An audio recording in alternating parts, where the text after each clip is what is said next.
Yan po mga kapatid, ang lakas po ng ulan. Oh. Oh. Mga kaibigan, yan po, ang lakas ng ulan dito sa amin ngayon.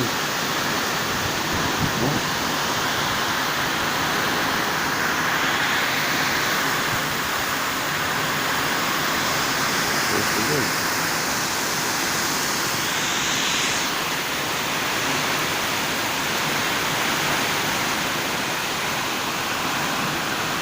Yan, malakas ang ulan.